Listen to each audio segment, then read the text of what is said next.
Welcome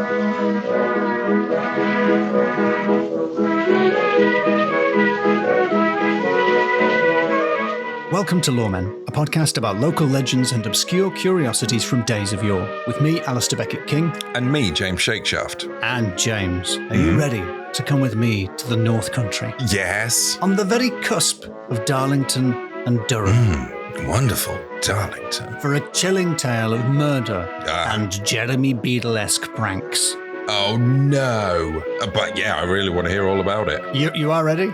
You ready? In that case, let me tell you of the Cauldknockle Haunting. Yes, please. It's very hard to say that, not in a Cauldknockle Haunting.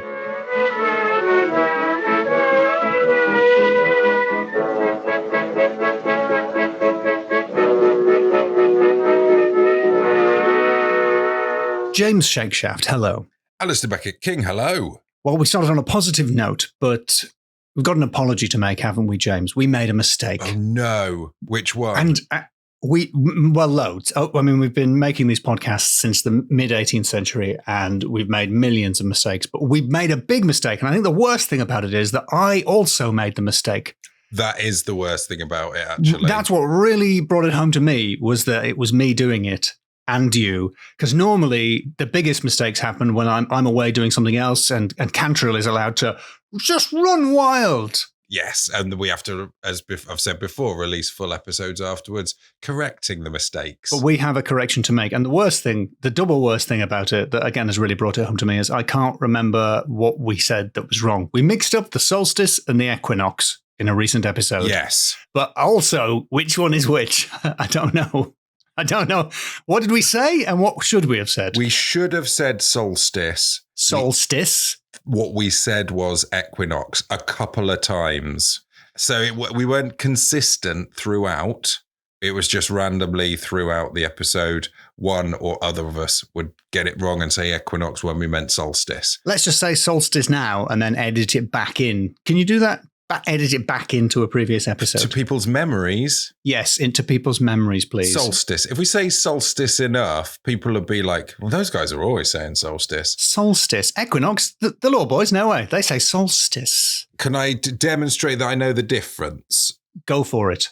An equinox is when the day and night are equal, which happens at the opposite times of the year to the solstices. Of course. When you have your summer solstice, longest day, winter solstice, shortest day. Halfway between them, there's your equini. Of course, equi, the same. Nox, whatever that means.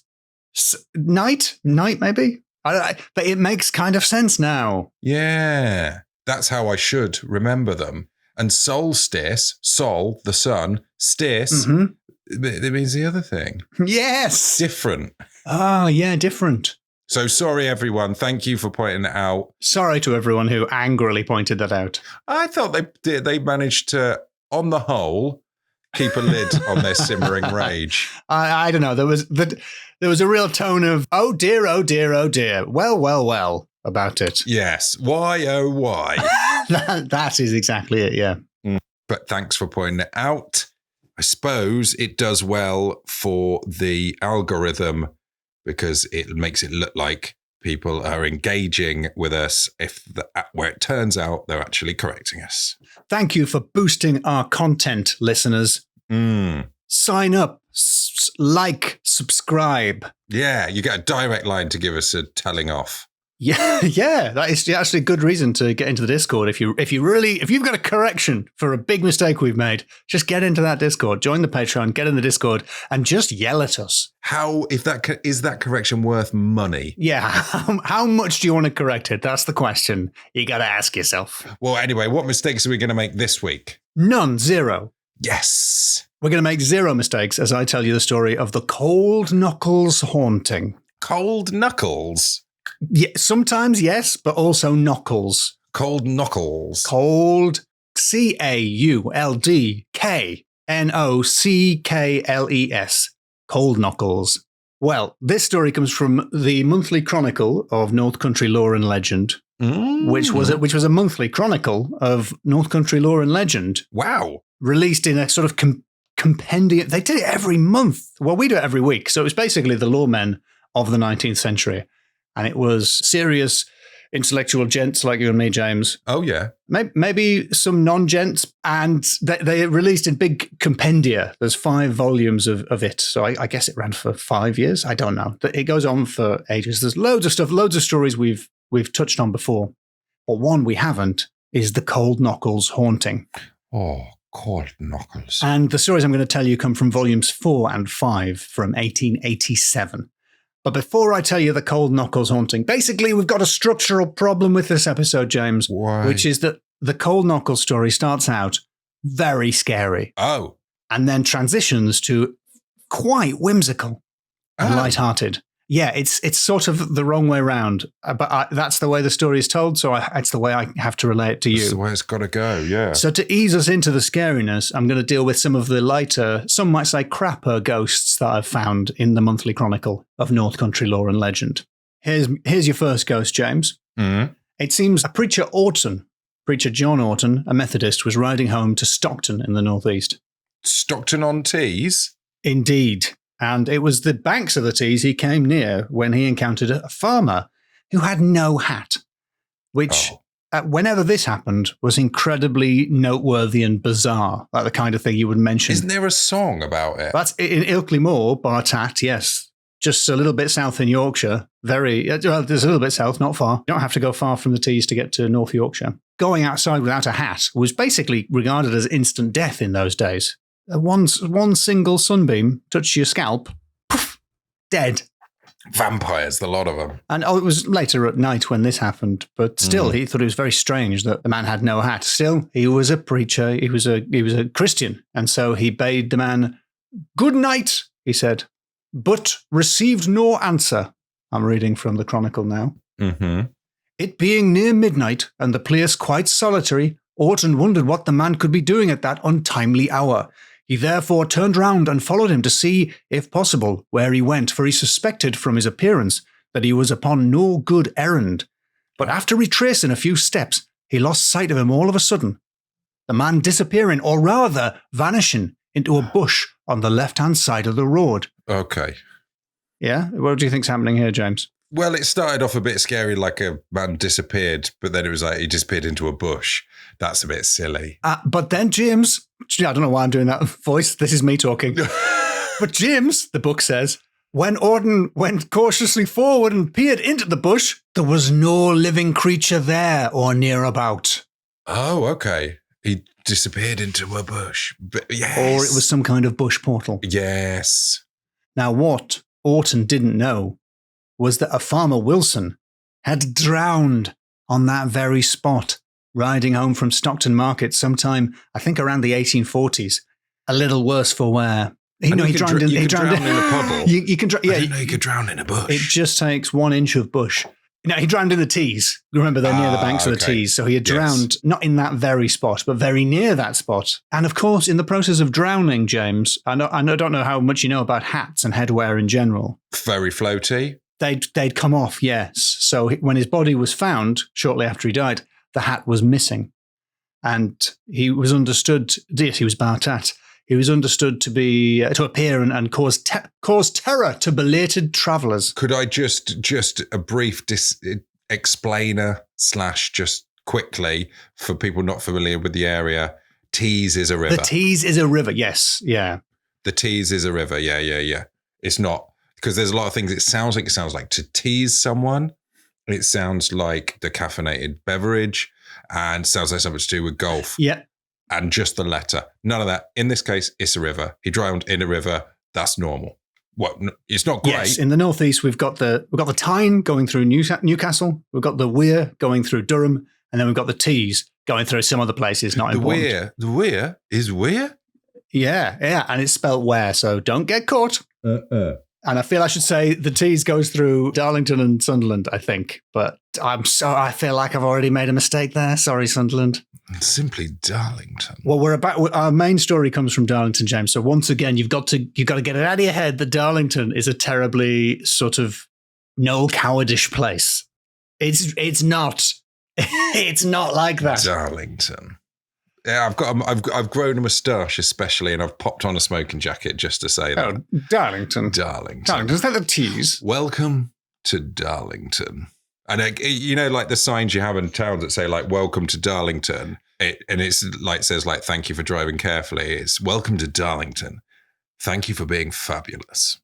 And it's cursive. Oh yeah, the whole sign is in cursive. And it's got a little optic that just gives you an instant martini.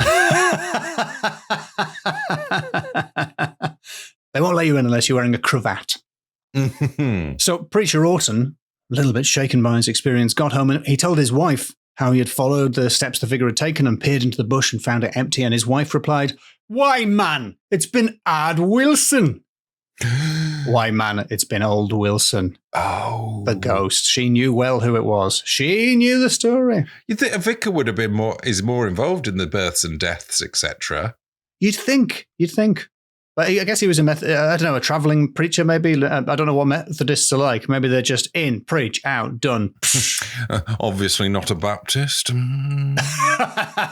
Yeah. So possibly. That might have been a really good joke. I don't know. You think they'd be good? They'd be good at, I don't know. So that's the first things. What you might call crap ghost. Right.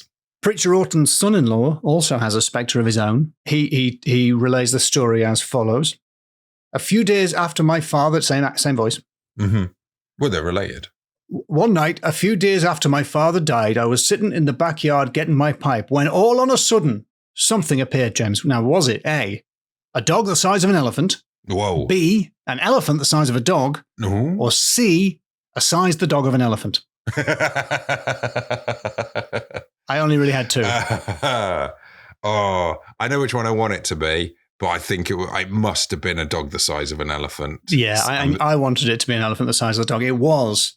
A great black dog as large as an elephant stood right before me as motionless as a rock. Oh. Now, this was a few days after his father died. He was having a hard time. He had been drinking a little bit. He wasn't feeling well. He said, he had a head ready to split and a feeling not unlike the horrors. But he was a rational fellow, James. Mm-hmm. I was still in full possession of all my senses, so I determined to find out whether what I seemed to see really existed outside of me or was within my own brain. And therefore, I sat watching it for about 5 minutes.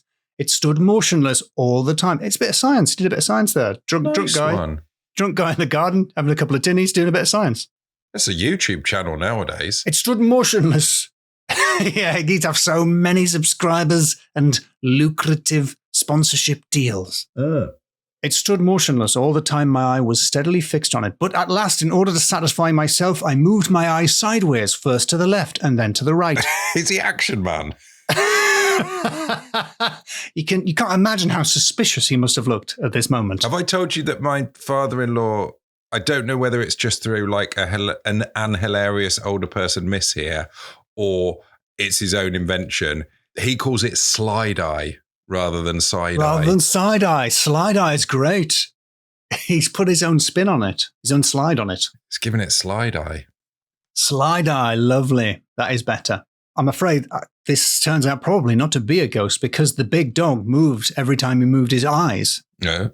Yeah. So as he moved his eye to the left and to the right, the big dog appeared to the left and then to the right. Each time I tried the experiment, I was convinced that it existed only in my own disordered brain. Ah. And there's a third crap ghost story, which is a little bit similar.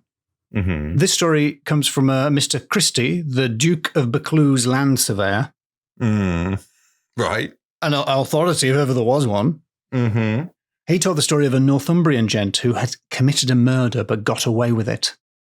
But not completely, because he was haunted for the rest of his days by a spectre of the dead man.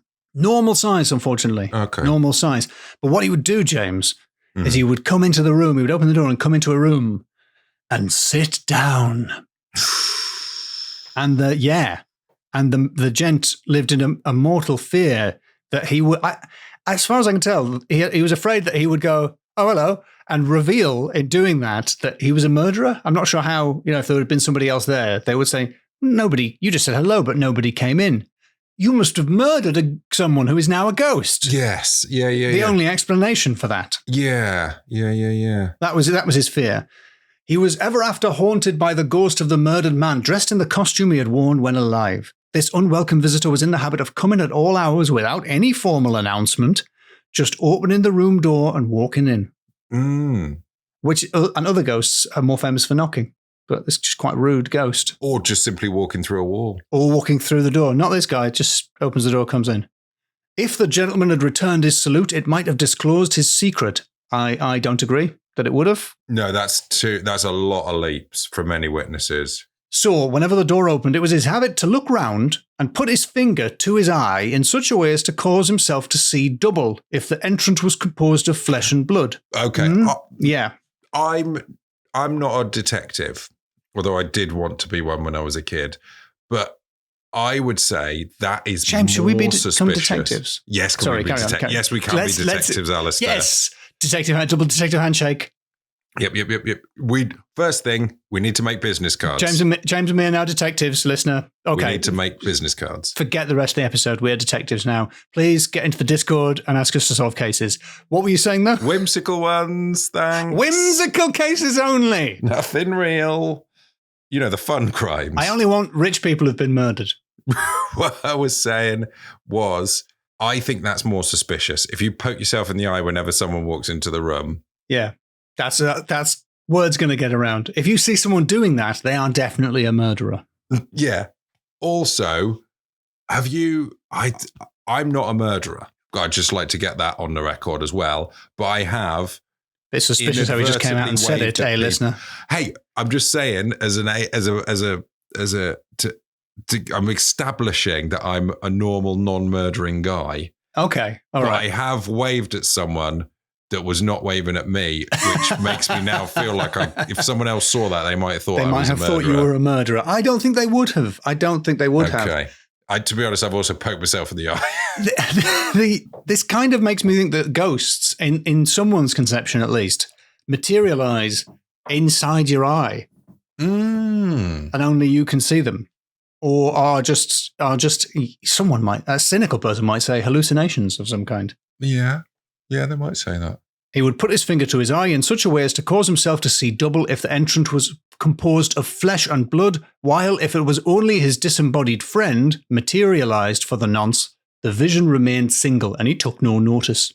So he's not a murderer, but he don't want people to think he's a murderer, but he doesn't mind people thinking he's what? Quite. So that was quite a crap ghost, number 3. Wait a minute, thinking about the finger to the eye thing, do you think he's bringing his finger up to touch his nose so he goes cross-eyed staring at it? Well, I think I'm just poking myself in the eyeball now to get a sort of second picture going. It works fine. Ow! I can say, James, don't do it hard. Again, listener, we are doctors, and we do recommend that you poke your eyes, but not hard. Well, I'm holding my finger up right in front of me and bringing it right to my nose whilst looking at it, thus making myself go cross-eyed. Yeah, that would work. Yeah, actually, you could just go cross-eyed. You could just go cross-eyed without poking your eye at all. That might be better. So those were just your tasters, your starter ghosts, James. Your amused boos. Yeah. Oh, very good. Those were just some small plates to get you in the mood. Where? Now for the Cauldknockle Haunting. The Cauldknockle Haunting. I'm not sure I'm making it more frightening. Me knuckles are so cold. Oh, me knuckles are cold. The coldest of knuckles. Some way west of Darlington, which again is a South Durham, almost North Yorkshire town. Indeed. And not a home county dandy dwelling. It's their second home. It's where the dandies go to just let their hair down. Drive around with scarves blowing in their open-top cars. Mm-hmm. Well, if you are in Darlington, you simply must visit Manfield. Oh, come on. Yeah, you're not happy with Manfield? Darlington, welcome to Manfield. You've got to go to the Manfield. Not to be confused with Mansfield. We're talking about Manfield, just one. Because Mansfield, that's simply a field that belongs to a man. A Manfield is a field full of men. Full of men. I think it's actually Maine, like stone. Oh, okay. Now, weirdly, Darlow is in the Palatinate County of Durham. Mm-hmm. Salutes. Mm-hmm. But Manfield is actually in North Yorkshire, in spite of just being a little bit to the west. For some reason, I know, it's just nuts, isn't it? Can you imagine? No. Anyway, even that's just a few miles west. It's actually in a different county. But for some reason, even stranger, the Chronicle of Lore and Legend calls it Tanfield. Mm-hmm. I think what's happened is it's the start. The first word of the article is Manfield, and it's got a big ornamental capital T. You know, like you might have a big letter. I think someone's just chosen the wrong one. Ah, right. And it took a lot of effort, so they're not going to do it again. They've done it. Well, they've done it now, and also it was over 100 years ago, so it's really too late to correct them. Unlike our podcast, which you can correct on a weekly basis. Mm. Weirdly, Tanfield is a real place. It's a village on the north side of Durham, but it's not this place. Manfield is described as a scattered village on the south bank of the Tees. I think it's even less populated now than it was in the 19th century, so it was quite small then, and it's still pretty small now, if not smaller. And between Manfield and the River Tees were some low fields called the Cars, C-A-R-R-S. What? Come on. The Cars. There's a Manfield, which is stone. In between it, there's some cars, and there's tea everywhere. Well, I wondered what cars meant, because when I was a kid, lived in a place called Carville in the northeast. So there's lots of cars around in the northeast. And so I went to the Cars Wetland Project blog, where they have an explanation of the origin of the word. Apparently it's a Viking word for like a flat land or marsh. That makes sense. Yeah. Yeah, just sure. As you approach the river, you'd have sort of flat fields. If you'd been wandering around in days of yore, you might have come across a lonely hind house or servants' building, where a farmer named Stephen Hollin was murdered by his two nephews. Whoa. Wow. Yeah, in an appalling case of nephew-on-uncle violence. Yeah. At first, they buried his body in the field, but then people started asking questions. Where's Stephen? Has anyone seen Stephen Hollin? These are just examples of what they might have said. Yeah. And I guess they got nervous and thought someone might start literally digging around, so they dug up his bones and burned them in a brick oven. Needless to say, Stephen Hollins's ghost was not best pleased. I well remember coming home from gathering mushrooms in these cars on misty autumn evenings and looking round, quite expecting to see Stephen Hollin's ghost coming along the long grey fields in the brown suit and low-crowned hat of which I had so often heard. And while this writer never actually saw Stephen, he did hear many stories. Old Bessie Tweddle. Pardon? Old Bessie Tweddle. Old Bessie Tweddle. Old Bessie Tweddle. Old Bessie Tweddle. The Tweddles, of course, had been blacksmiths in Manfield as long as anyone could remember. And old Bessie Tweddle was the last living person to have seen Stephen's ghost. Okay. And she told many a tale. The first one is the scariest. Right. I've said before on this podcast, the thing about ghosts is that they don't kill people. Usually. Yeah. Well, James. Uh-oh. Get ready to hand me some humble pie for me to eat. Oh. Because we've got a murdering ghost on our hands. Okay. Don't be too scared. But it is frightening, so be a bit scared. A servant boy who came to our grandfather's blacksmith shop rather late in the evening with a plough coulter, which I think is a ploughshare, the blade of a plough. Mm-hmm. With a plough coulter to be sharpened, was warned that he might see Stephen as he returned home. He had to pass through the cars to another lonely farmhouse. He replied that he didn't care for Stephen.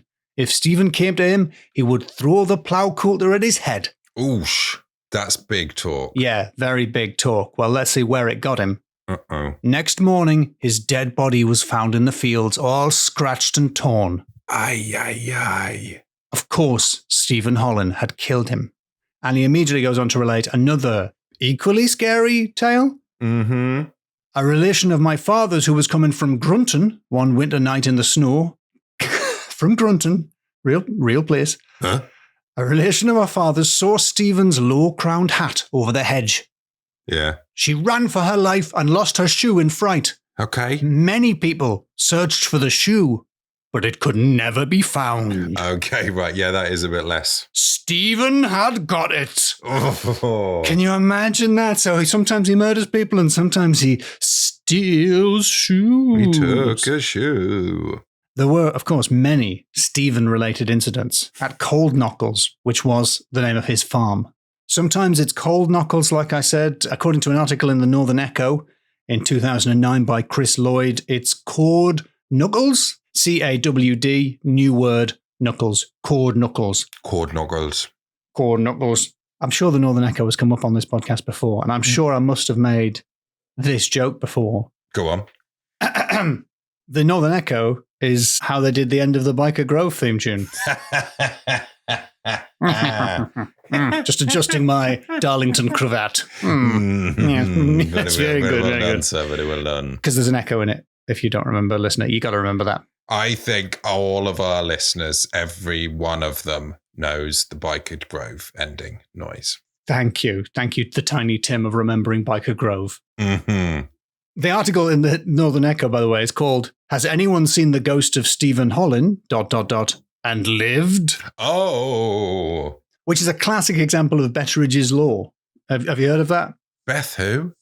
Betteridge. Betteridge is a professor of journalism. Yeah, what's the law? And Betteridge's law states that any headline that is written in the form of a question can be answered with the word no. Ah, yes. Okay. Because if the paper was confident enough, they would just print a statement. Yes. But in this case, because it all happened over 100 years ago, the answer really is no. Nobody has seen the ghost of Stephen Hollin and lived. They are now all dead. And it's meant to be a no. Yeah. So that's the spookier answer. I tried to track down where Cauldknockles is. Apparently there's a Cauldknockles, or there was a Cauldknockles in Weardale, but this is south of the Tees, so... Weirdale. Weardale, the dale around the river Weir. James, Right. You just have to accept that these places exist. Not everywhere is Oxfordshire. No, not everywhere isn't made up. Come on. These are real places, Weardale. Tees, the river Tees. It's made out of tea. It's not made out of tea. Stop making things up just because I'm never going to go there. Oh, well, you're never going to go there now. If you set foot in Darlington. Well, simply Darlington. You're in big trouble. Mm-hmm. I'll whip that cravat off you as soon as I look at you. Roll you downhill in a barrel. So I don't know. I guess Cauldknockles is perhaps a humorous name that you would give to a farm in a variety of areas, is my guess, maybe. And it was in Cauldknockles that Stephen's activities transitioned from the murderous and the shoe pilferous to the Jeremy Beadle-esque. At Cauldknockles, as his own house was called, he was on quite familiar terms with the inmates. He would sometimes hold the milker store, preventing all admittance at his pleasure. I forgot to look up what the milker store was. I guess a door to where the cows are milked would be my guess. Yeah, I think that's a decent guess. That's a good enough guess. If that isn't true, they should call it something different. Sometimes, in a playful mood, he would roll cheeses downstairs. A bit of fun. Yeah, what a rascal. I feel like that's quite easy to deal with compared to being murdered in a field. Depends on the cheese. Just store your cheese on the ground floor. To be honest, I've never seen a cheese upstairs. You've never seen upstairs cheese? I don't think I've ever seen upstairs cheese. I might. Cheese is a downstairs treat. Very much so. Very much so. Listener, if you've ever had cheese upstairs, write in and tell us. Yeah. There are people that can help. Have you ever seen cheese? Can cheese be taken upstairs? I suppose it could, but you wouldn't. Cheese and biscuits is not a bedtime snack. It's too crumbly, and you're going to start seeing elephants the size of dogs. And cheese dreams, yeah. Mm-hmm. So if anything, he may have been helping there. He may have seen a roll of cheese placed ill-advisedly next to a bed and thought, I'm not having that, and just rolled it straight downstairs. Yeah, thank you very much. Don't thank us. No problem. Just Stephen Hollins. I will murder you, though, if you cross that field. As long as it wasn't too soft a brie, because although a full wheel of brie, I would like to see that go downstairs, because if it's soft enough, it would kind of like track into take the shape of the stairs and become quite efficient, like a cog. Yes, a cog of brie, a brie cog. You'd end up with a brie cog. And that's where brie cogs come from. It's like Just So stories, but quite a bit less racist. Have you read them? Incredible. Incredible that was a book you would give to children, even in the 90s when I read it. Is the subtitle "Just So Racist" stories. They're just so racist. I know you may think I'm just being a sort of a sensitive woke flake, but seriously, just look at the book. It's very racist. He stole a tailor's thread, took it upstairs, and threw it down from a hole in the ceiling into the tailor's face. Oh. Yeah. Thread? A thread. Okay. Yeah. Not so bad. I just kind of assumed there was a needle attached. Well, yeah, even if there was, it's not going to do that much. I mean, the tailor would have had to be looking directly up at the hole for that to work. So it feels like we've moved towards the area of antics. Just silliness, yes. Yes. He's gone from being like a modern style ghost, who's you have to pass through his area and he might murder you, into a kind of household spirit, more like a fairy. It's just sort of, well, I suppose, once he's retiring, moving towards ghost retirement, and he wants like somewhere nice to be. He's just winding down, just doing a few gags on the side. And he's got his rules: no cheese upstairs. No cheese upstairs.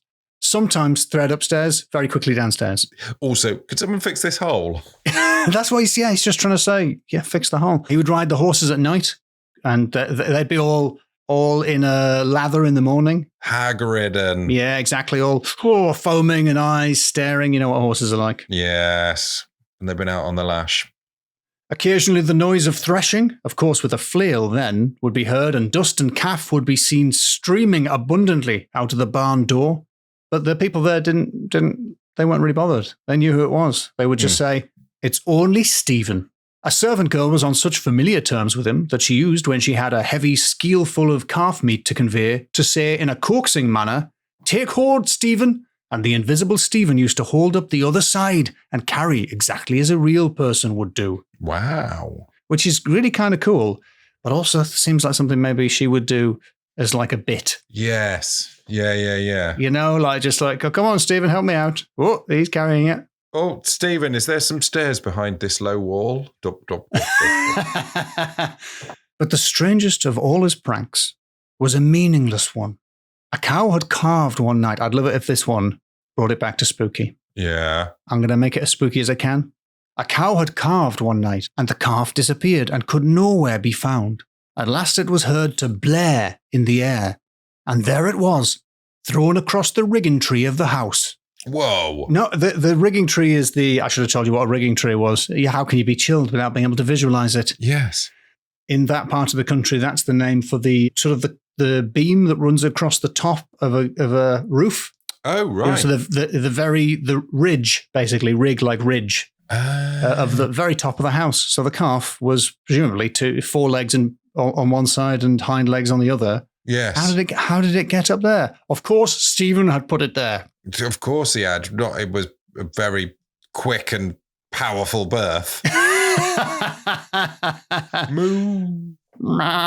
Is that the right noise for a calf? To be honest, they do make a similar noise, but he might be winded. In broad strokes, you're airing on the. I'm in sheep territory. You're in Bartown, yeah.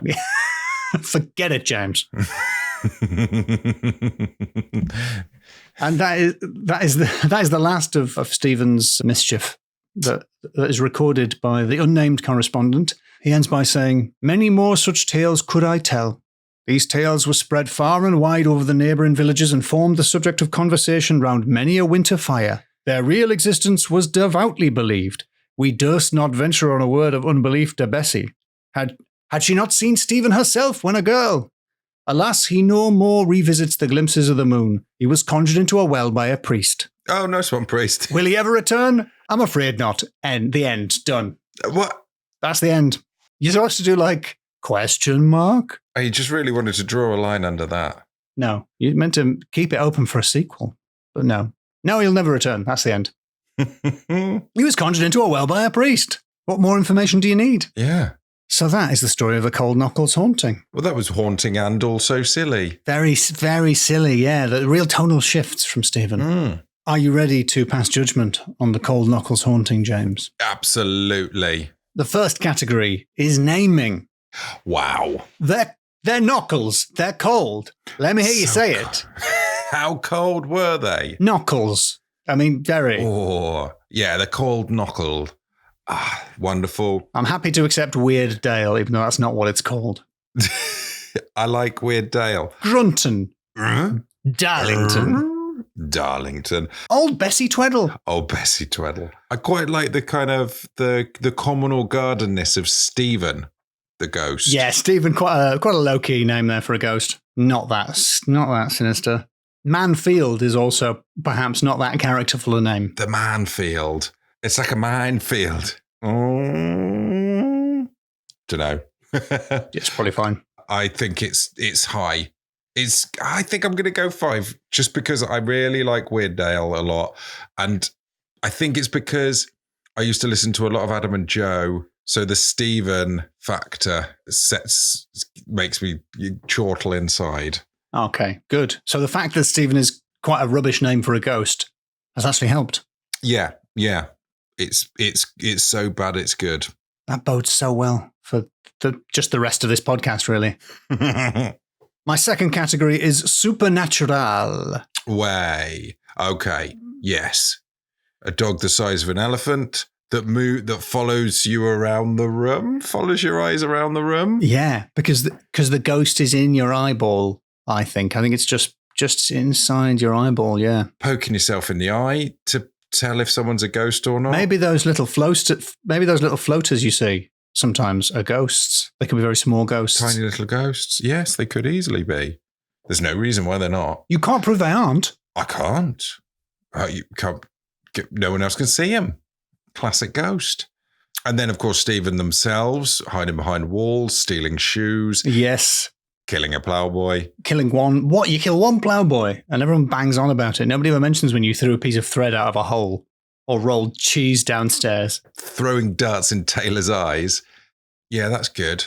Chucking cheese down the stair, that's just helpful. But it is spooky. And so I'm going to give him... Spooky cheese mischief. I'm going to give him a 4. 4? Oh, okay. Well, what could I have done to make that a 5, James? Let me know so I can be better next time. It would not have ones where people say, do a big test as to whether it's a ghost and then they work out it isn't a ghost. Yeah, it did turn out it wasn't a ghost in 2 of them. Fair enough. I accept that. In one of them. I kind of think it was not really a ghost for the guy who was poking his eyeball. Pokey eye, man. You think that was a real ghost? You think he was doing that for fun? No, of course he was doing it because it was a real ghost. Category number 3. Category the third. Mm-hmm. Watch out. Stephen's About. Modelled after, I'm sure you know it well, James, the Beatles About theme tune. Yes. I think we did do a video explainer on the idea of Beadle. We may have. I'll pop a link. I'll see if I can dig it out and pop a link in there just so people can get up to Beadle speed. Speedle. It was a TV prankster in the 80s and 90s. He was a TV prankster with the vibes of a innkeeper, I think. A mischievous innkeeper. On your TikToks, it's, people are making a career out of it. They're just like, telling their partner that this bowl full of flowers stuck to the surface when it clearly isn't. And I know, it's just... They pretend to pick it up quickly and they get flour on them. Silly. Yeah, it's just people who need to break up now, immediately. That's what we think pranks are these days. But back in the 90s, in the good old 90s, it was simply making someone think that their car had been put in a car crusher in front of them, and they swear a lot, and then telling them that their car was fine. That was entertainment. That was our Shakespeare. Yes, maybe slipping them a tenner so that they calm down. Yeah, it's just please stop swearing. And I feel like Stephen's antics sort of span, the from, you probably would swear if you saw a body that had been murdered, but also maybe shoe stealing is a bit more in the area of prank. And cheese down the stairs. Yeah, very, very, very whimsical, very lighthearted. Yes, I think it's a 5. Because it's making me think of Jeremy Beadle. And to be honest, since you mentioned the category, I've just had Stephen's About. You better watch out. Because Stephen's About running through my head, which is the theme tune for Beatles. Beatles About, yeah. The You'd Better Watch Out. It's quite threatening. Yeah, you'd better watch out. Right, well, I'm going to take that 5 and crush it in a crusher right in front of you. No, it wasn't the real 5. It wasn't the real 5, James. Your 5 is fine. What the bleep? What have you done to my bleep in bleep, you bleep? Final category. Mm-hmm. Shakeshaft Investigates. Yes. Yes, thank you. Now, you might say, how come it's Shakeshaft and not Shakeshaft and ABK or whatever? And I refer you to the John Long episode where you're a detective and I am your ghost assistant, a la Randall and Hopkirk Deceased. Yes. So that obviously is the reason it's Shakeshaft Investigates. And the thing is, whenever another detective enters the room, I will poke myself in the eye just in case they are another ghost that's trying to help me out on the case. Just to make sure I'm the ghost, yeah. And actually, viewers at home are encouraged to poke their eyes while watching the show, which might explain why it was eventually cancelled. Yes, yeah. It's like a version of when you would put on 3D glasses, but much cheaper. And poke those eyeballs. And ultimately, you could never see in 3D again if you do it enough. Yeah. Instead of making the show 3D, we made all 3D stuff 2D. Yeah, this is a great TV show for a start. I think this is another wonderful TV show that we've come up with. What I was thinking is, because we're kind of going to different regional areas, we're finding locals that have got the local knowledge that will be able to help us out. And I'm thinking we're in the Northeast. We've got a ghost that's limited itself to cars. Okay, yeah. We need Reg Vardy. Reg Vardy as the sort of huggy bear. Yes, exactly. Yeah. Yes, let's get Reg Vardy. I still can't sing it. Reg Vardy. Reg Vardy. Yes. I mean, for the non-eagle-minded listener who doesn't remember who Reg Vardy is. For the eagle-memoried, you don't need help. He was basically a car dealer from the Northeast who haunted the airwaves. He haunted the television, yes. The local adverts. Very, very memorable if you grew up in the Northeast. And I think he would be able to help us out on this. Although I believe Reg himself is not with us, so he would also be a ghost. There's quite a lot of ghosts in this show. I had to poke myself in the eye so many times. Is that you, Reg Vardy? Dressed kind of like a 70s pimp for some reason? So what's the score for Shakeshaft Investigates? 5 out of 5. It's 5 out of 5. There you go, James. Did the story live up to the scary, scary title? That was great. Thanks very much, Alasdair. I assume the listener is on the edge of their seat, ready to complain about mistakes we've made, accents we've done. If they want to get those complaints directly into our ears, what do they do, James? Well, the most efficient way would be to put it in a 5-star review. Another way would be to join us at patreon.com/lawmenpod. Another way would be just to tell a friend about the podcast and trick them into listening to it. And thank you to all the people who already do all of those things. And also, thank you very much to Joe for editing this. Thank you, Joe.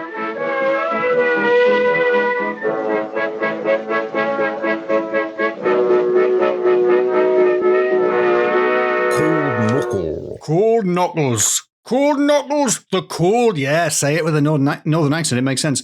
The Cauldknockle Haunting. Oh, my knuckles are so cold. Oh, my knuckles are absolutely frozen, man. What you need to do in this scenario is not wear those gloves for weightlifters that have the little peekaboo knuckle holes. They have the knuckles cut out. Is that really a thing? Like pickpockets, but just for knuckles?